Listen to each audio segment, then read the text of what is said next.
मैंने 2008 के एक सत्संग में बताया, एक शब्द गाते हुए, क्योंकि बहुत सारे लोग संगत में ये सवाल खड़े कर देते हैं अज्ञानता के चलते, और आप और हमारी ड्यूटी सत्सेवकों की परमात्मा ने यही लगाई है कि हम ज्ञान आधार से, सत्संगों के आधार से उन सभी भाई बहनों की शंका का समाधान करें। उनके मन में जो भी सवाल उठते हैं, जो उन्हें लगता है कि हम लोग उस परमात्मा के ज्ञान और विधान के कुछ खिलाफ कर रहे हैं, जैसा कि उनको भरमा दिया जाता है, उनको भ्रमित कर दिया जाता है, और फिर वो हमसे सवाल करते हैं और कहते हैं कि तुम्हारे को सात संगतियों की जो ये आज्ञा है ये किसने दी?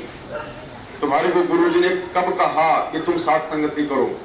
तो परमात्मा ने अपने सत्संगों में हर चीज का समाधान दिया हुआ है पहले ही, क्योंकि अंतर्यामी को मालूम था कि आगे ऐसा समय आएगा, संगत में दो पार्टी होंगी।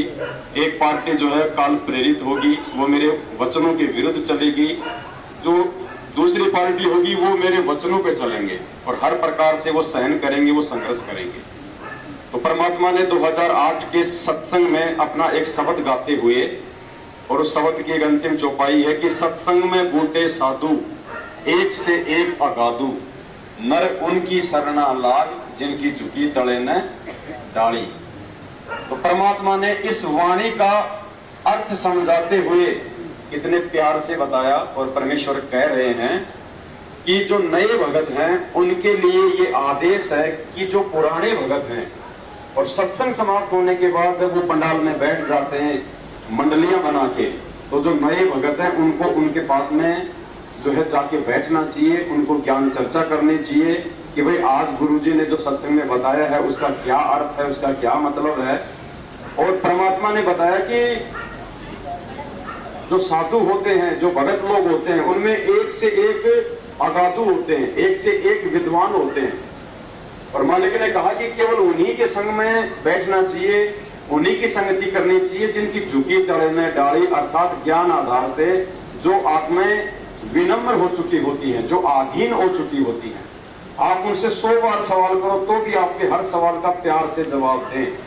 मालिक ने नए भक्तों को, ऐसे भक्तों की संगति करने का बहुत ही पहले आदेश दिया हुआ है, और आज संगत जो है परमात्मा के उस वचन के अनुसार उसी राह पे चल रही है।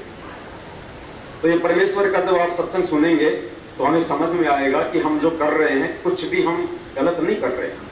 ये तो चलो एक सत्संग है जो आज हमें मिल रहे हैं, बाकी तो हम इतने समय से सात संगतियां कर रहे हैं क्योंकि उस परमेश्वर का जो अंश है आत्मा, उसको पता है कि मैं कौन सी राह पे जा रही हूँ, मेरे लिए क्या उचित है, क्या उचित नहीं होगा। तो परमेश्वर की सत प्रेरणा से ही हम सब भगत भाई बहन लाखों की भीड़ से हटके और इस सात संगति रूपी इस मंच के नीचे आए हैं, जो परमेश्वर के आशीर्वाद से है, परमेश्वर की सत प्रेरणा से है। क्योंकि पिछली पीढ़ी में परमात्मा ने बहुत सारी आत्माओं को पार करना है, और उसके लिए परमात्मा ने उन आत्माओं को आगे के लिए तैयार भी करना है। कच्चे हीरों को परमात्मा ने पक्का भी करना है। तो जो भी कमी बेसी होगी आत्मा में, वो सारी की सारी यहाँ निकलेगी। जैसे हम लोग फसल अपने खेत में उगाते हैं, फसल जब तैयार हो जाती है तो उसको काट काट के, उसकी पूलियां बना बना के, उसके बंडल बना बना के हम वो पानी से छिड़काव करके थोड़ी सी जगह का उसको पक्का करके, जिसको खाता बोलते हैं, अब हरियाणा में क्या बोलते हैं पता नहीं, वहां पे उस फसल को जमा कर दिया जाता है। तो परमात्मा ने 27 साल से दिन रात सत्संग कर करके भक्ति रूपी इस फसल की ये बंडल बना बना के, और कई लाखों की संख्या में परमात्मा ने एक जगह इकट्ठा कर दिया।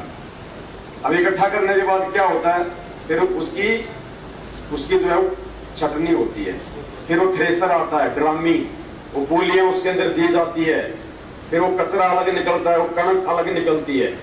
तो अब ये जो सात संगति है ये वो ड्रामी है। परमात्मा ने जो लाखों की भीड़ जो इकट्ठी की थी 27 वर्षों से, अब उसमें से जो माल है वो इस सात संगति रूपी थ्रेसर से बाहर निकलेगा। तो सात संगत से भी जो कचरा है वो धीरे धीरे बाहर निकलेगा।